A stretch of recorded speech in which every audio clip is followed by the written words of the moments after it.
कल एक व्यक्ति मेरे पास आया और उसने मुझे बताया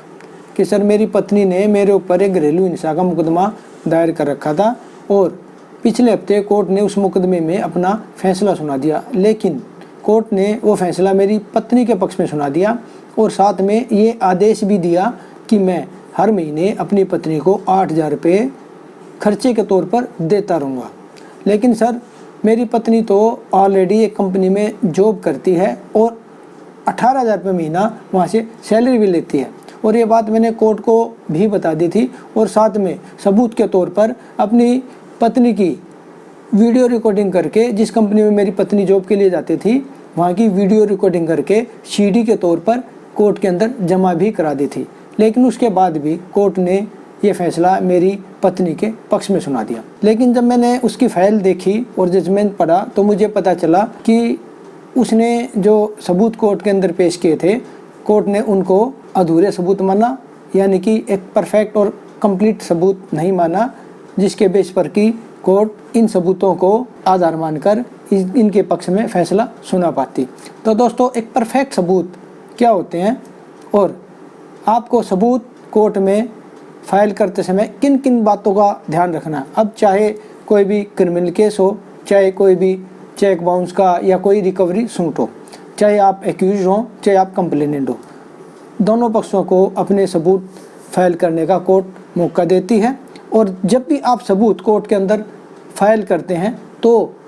परफेक्ट सबूत कौन से होते हैं, आपको उन सबूतों को किस प्रकार से कोर्ट के अंदर फाइल करना है ताकि कोर्ट उन सबूतों को रिकॉर्ड पर लेकर और उन सबूतों के आधार पर वो सबूत इतने मजबूती से आप पेश कर पाएँ कि उनके आधार पर कोर्ट आपके पक्ष में फैसला सुना दे। तो दोस्तों, इस वीडियो में आपको ये सब बताने वाला हूँ और साथ में दोस्तों एक रिक्वेस्ट आपसे ज़रूर करूँगा कि आप वीडियो पूरा देखें, क्योंकि मेरी जो वीडियो होती हैं कई बार मैं कुछ जानकारी वीडियो के लास्ट में देता हूं और लास्ट में किसी कारण से लास्ट में देनी पड़ती हैं और आप अगर बीच में वीडियो स्किप कर देते हैं और आधी वीडियो देखते हैं तो जानकारी आपकी आधी अधूरी रह जाती है, जिसके कारण आपको पूरी जानकारी नहीं मिल पाती और आधी अधूरी जानकारी दोस्तों काफ़ी खतरनाक होती है। तो इसलिए मैं आपसे रिक्वेस्ट करूँगा, आप जब भी वीडियो देखें पूरी वीडियो देखें और दोस्तों वीडियो को शेयर और लाइक भी ज़रूर करें। तो बने रहिए इस वीडियो में मेरे साथ।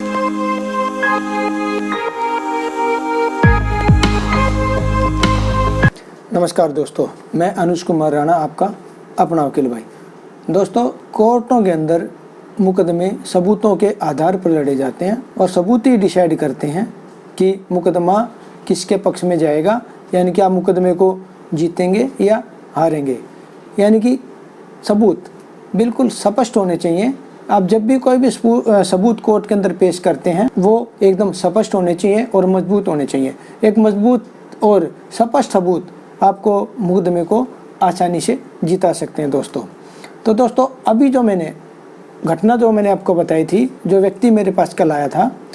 तो मैंने जब उसका ऑर्डर पढ़ा तो ऑर्डर में कोर्ट ने साफ साफ लिखा हुआ था कि जो सीडी उस व्यक्ति ने दी थी, जो वीडियो रिकॉर्डिंग थी कि वो महिला उस फैक्ट्री में जाती है और आती है, तो कोर्ट ने अपने आदेश में लिखा कि अगर वो महिला उस कंपनी में जाती है तो उसके आने जाने से ये कतई स्पष्ट नहीं होता कि वो महिला उस कंपनी में सर्विस करती है या जॉब करती है, यानी कि वो महिला किसी और काम से भी तो उस कंपनी में आ जा सकती है। तो अब स्पष्ट सबूत क्या होने चाहिए थे उस व्यक्ति को, ऐसे कौन से सबूत कोर्ट में पेश करने चाहिए थे कि कोर्ट इस व्यक्ति के पक्ष में आदेश सुना देती। तो सबूत थे दोस्तों, उसको अपनी वाइफ की या तो कोई भी सैलरी स्लिप, अगर वो उस कंपनी में जॉब करती है तो वहाँ की सैलरी स्लिप,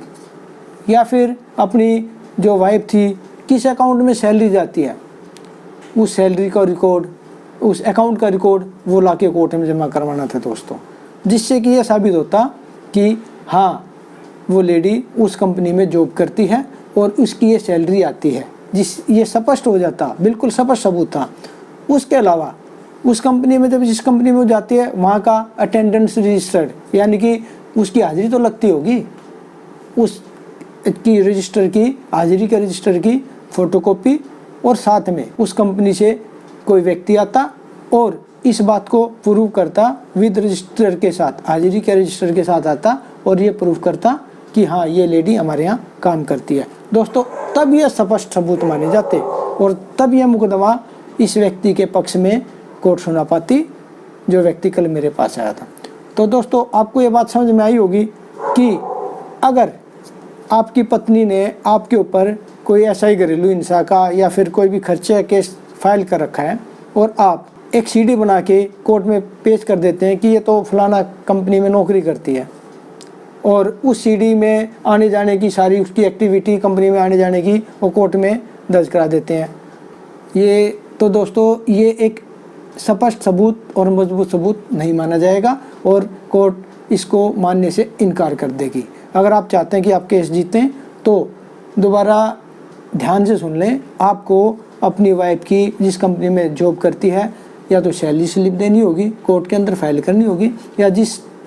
बैंक में उसकी सैलरी जाती है उस बैंक का रिकॉर्ड कोर्ट के अंदर सबमिट करना होगा और साथ में कंपनी से कोई भी व्यक्ति सम्मन करके कोर्ट से नोटिस करा के कोर्ट के अंदर बुलाना होगा रिकॉर्ड के साथ। वो गवाही देगा कि हाँ ये जो लेडी हमारे यहाँ काम करती है, तब आपका वो सबूत परफेक्ट और मजबूत सबूत और स्पष्ट सबूत माना जाएगा दोस्तों। तो अब बात करते हैं, मान लो कोई भी जैसे क्रिमिनल केस है, आपके ऊपर किसी ने आरोप लगा दिया कि एक केस का मैं एक विवरण देता हूँ, केस के आधार पर ही मैं बात करता हूँ। एक FIR दर्ज हुई थी यहाँ दिल्ली अलीपुर थाने में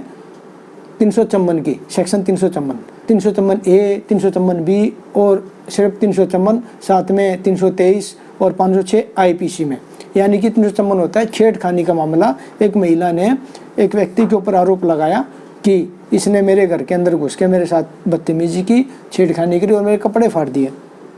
जबकि वो व्यक्ति जो आरोपी था जिसके ऊपर आरोप लगाया उस समय जो घटना का समय उस महिला ने बताया वो उस समय वो कहीं और दूसरी जगह पे था, किसी सोसाइटी के अंदर था। उसने जो आरोपी ने जो बताया कोर्ट के अंदर जो बताया वो सोसाइटी के अंदर था और सोसाइटी के अंदर जब वो एंट्री करता है उसी समय पे तो वहाँ का जो उसके अंदर एक CCTV कैमरा लगा हुआ था और उस व्यक्ति ने क्या किया,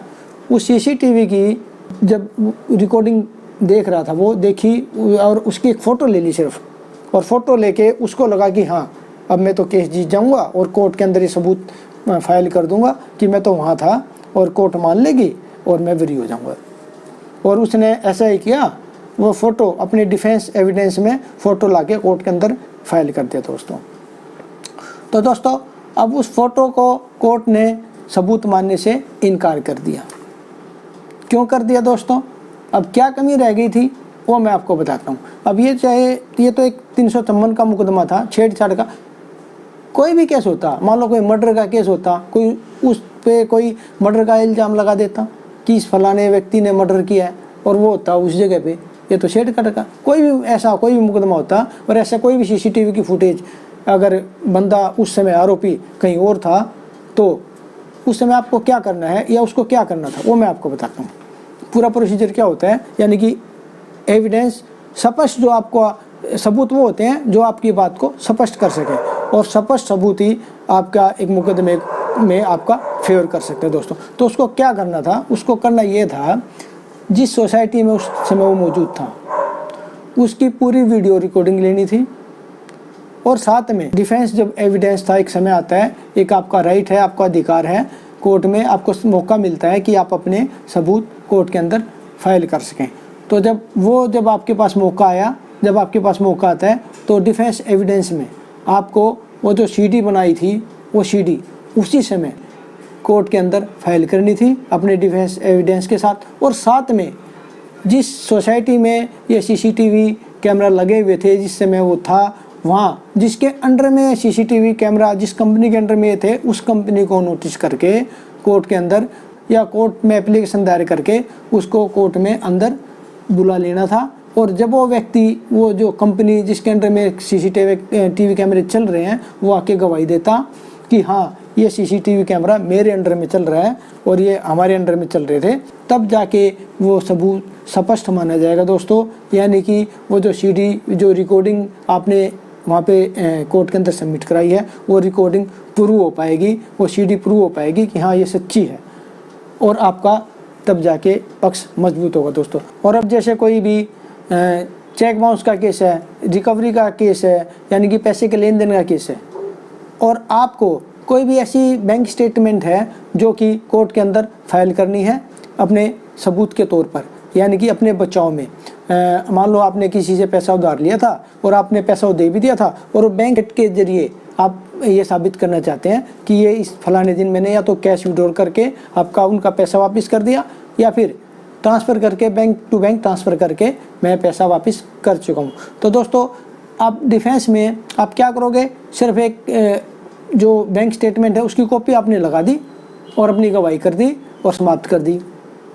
और फिर आप सोचोगे कि मैंने तो बैंक में अपनी गवाही दे दी, बैंक स्टेटमेंट जमा करा दी, तो अब मैं ये मुकदमा जीत जाऊंगा और मैंने तो सबूत दे दिए। तो दोस्तों ये आपके अस्पष्ट सबूत हैं और ये कंप्लीट सबूत नहीं माने जाएंगे, और इसके आधार पर आप मुकदमा कभी भी नहीं जीत सकते। तो अब आपको करना क्या था, स्पष्ट सबूत आपके कब माने जाते, वो तब माने जाते जब जिस बैंक की जो आपने एंट्री कोर्ट के अंदर जमा कराई है, जो स्टेटमेंट जिस बैंक की आपने जमा कराई है, उस बैंक के अधिकारी उस कोर्ट में आते, नोटिस करके आप उनको बुलाते और वो प्रूव करते, विद रिकॉर्ड आते और वो कोर्ट को बताते कि हाँ जी ये एंट्री हमारे बैंक के द्वारा की गई है, और ये जो कॉपी या फोटोकॉपी जो इन्होंने जमा कराई है कोर्ट के अंदर वो बिल्कुल सही है, और ये रिकॉर्ड रहा, और वो रिकॉर्ड कोर्ट के अंदर एग्जिबिट होता, जब जाके आपका ये प्रूफ माना जाता दोस्तों, तब ये आपका एक स्पष्ट सबूत माना जाता और ये फैसला आपके पक्ष में आने की संभावना बढ़ जाती दोस्तों। तो दोस्तों कोई भी मैटर हो, किसी भी नेचर का मैटर हो, चाहे क्रिमिनल केस हो, कोई भी फैमिली मैटर हो, फैमिली डिस्प्यूट का कोई भी मैटर हो, या कोई भी रिकवरी सूट हो, चेक बाउंस का केस हो, हर केस में जब भी आप सबूत अपनी तरफ से अपने डिफेंस में, या अगर आप कंप्लेनेंट हैं तो कंप्लेंट के तौर पर जब भी आप कोई भी सबूत कोर्ट के अंदर पेश करते हैं तो सबूत परफेक्ट और मजबूत होने चाहिए दोस्तों। अब परफेक्ट और मजबूत सबूत कब होंगे, जब वो बिल्कुल स्पष्ट होंगे, यानी कि अपनी बात जो भी आप डिफेंस में सबूत देना चाहते हैं, आप जो कोर्ट को समझाना चाहते हैं, उन चीज़ों को स्पष्ट कर दें। जैसे मैंने अभी आपको बताया था, एग्जांपल जो मैंने दिया था कि वो जो फैमिली मैटर था उसमें उसने सीडी लगा दी, लेकिन सीडी जो वीडियो रिकॉर्डिंग सीडी में जो वीडियो रिकॉर्डिंग थी उसमें ये स्पष्ट नहीं हो पा रहा था कि वो लेडी उस कंपनी में जॉब करने के लिए जाती है या फिर वैसे किसी काम से जाती है। और स्पष्ट किस चीज़ों से होना था, स्पष्ट होना था या तो सैलरी का कोई रिकॉर्ड देता या कोई अटेंडेंस का कोई रिकॉर्ड कोर्ट में जमा करता, जिससे कि ये स्पष्ट होता कि ये वाकई लेडी उस कंपनी में जॉब करने जाती थी। दूसरा जो मैंने एग्जांपल दिया कि कोई पैसे का लेन देन या चेक बाउंस का केस है, तो उसमें स्पष्ट कब हुआ, स्पष्ट तब हुआ जब कोई भी बैंक ऑफिशियल आके कोर्ट के अंदर गवाही देगा और कोर्ट जो उसका बैंक का रिकॉर्ड है कोर्ट के अंदर लाकर एग्जिबिट कराएगा, तब जाकर वो आपका जो सबूत है वो स्पष्ट माना जाएगा। और अगर आपने सिर्फ फोटोकॉपी जमा करा दी बैंक स्टेटमेंट की तो वो आपकी बात को स्पष्ट नहीं कर पाएगा दोस्तों। और ऐसे ही जैसे क्रिमिनल केस में मैंने आपको बताया था कि मान लो आपके ऊपर आरोप लगा दिया और आप कहीं बाहर हो, जिस जगह हो वहाँ की आपने सीसीटीवी फुटेज की एक फ़ोटोकॉपी या सिर्फ एक वीडियो रिकॉर्डिंग भी लाकर अपनी डिफेंस में कोर्ट के अंदर फाइल कर दी, तो वो भी स्पष्ट जब तक नहीं माना जाएगा जब तक कि आप जिस प्रमाइस में आप थे, जहाँ की ये वीडियो रिकॉर्डिंग है, वहाँ जिसके अंडर में ये फ़ोटो ये जो सीसीटीवी कैमरास थे, कोई कंपनी है या फिर किसी की पर्सनल प्रॉपर्टी है, वहाँ का कोई ओनर या कोई कंपनी का अधिकारी आकर जिसके अंडर में सीसीटीवी कैमरा चल रहे थे आके कोर्ट में गवाही ना दे और ये ना बताए कि हाँ ये जो कैमरा है ये मेरे प्रमाइस में चल रहे थे, कोई सोसाइटी है या कोई कहीं भी कोई भी फार्म हाउस है या किसी का घर है या कोई दुकान है ऑफिस है, वो आकर गवाही ना दे कि हाँ ये व्यक्ति उस दिन वहाँ था और ये सीसीटीवी मेरी दुकान के या मेरे ऑफिस के या मेरी सोसाइटी के हैं, तब तक वो सबूत स्पष्ट नहीं माने जाएंगे दोस्तों। और उसके साथ साथ एक certificate under section 65B CRPC के तहत कोर्ट के अंदर आपको उन सबूतों के साथ फाइल करना पड़ेगा दोस्तों। ये एक्चुअली ये जो सर्टिफिकेट होता है वो ये तय करता है कि आपने जो इलेक्ट्रॉनिक्स, ये जो जितने भी सबूत मैंने आपको बताए ये ज़्यादातर इलेक्ट्रॉनिक्स थे, जैसे कि वो वीडियो रिकॉर्डिंग थी वो भी इलेक्ट्रॉनिक्स प्रूफ माना जाएगा, सीसीटीवी कैमरा की जो सीडी थी वो भी आपका जो है इलेक्ट्रॉनिक्स प्रूफ माना जाएगा, और जो बैंक स्टेटमेंट आपने जो दी थी फोटोकॉपी जो थी वो उसको भी इलेक्ट्रॉनिक्स जो है सबूत माना जाता है दोस्तों। तो उनके साथ एक CRPC सेक्शन 65B का सर्टिफिकेट आपको ज़रूर लगाना होता है। ये सर्टिफिकेट इस चीज़ को ऑथेंटिक करता है कि ये जो इलेक्ट्रॉनिक्स जो इक्विपमेंट थे, जिन चीज़ों से आपने ये फ़ोटोकॉपीज निकाली हैं या वीडियो रिकॉर्डिंग करी है, ये एकदम प्रॉपर वर्क कर रहे थे, इनमें कोई कमी नहीं थी दोस्तों। तो अगर आपने ये सर्टिफिकेट 65B CRPC का अपने प्रूफ के साथ नहीं लगाया तो कोर्ट वो जो आपने सबूत, वो CD, वो जो वीडियो रिकॉर्डिंग या जो फोटोकॉपी दी है उसको रिकॉर्ड पर नहीं लेगी दोस्तों, और आपका ये सबूत कोर्ट में जमा कराना व्यर्थ हो जाएगा दोस्तों। तो दोस्तों ये तो थी सबूत आपको किस प्रकार कोर्ट में फाइल दायर करने हैं, ताकि वो आप स्पष्टता से अपनी बात कोर्ट को समझा सकें। तो दोस्तों इसी के साथ ये वीडियो मैं यहीं समाप्त करता हूँ, और फिर मिलता हूँ आपके साथ नई वीडियो में किसी नई जानकारी के साथ। और तब तक के लिए मैं आपसे रिक्वेस्ट करूंगा कि प्लीज़ सब्सक्राइब अपना वकील भाई। तो दोस्तों इसके साथ नमस्कार।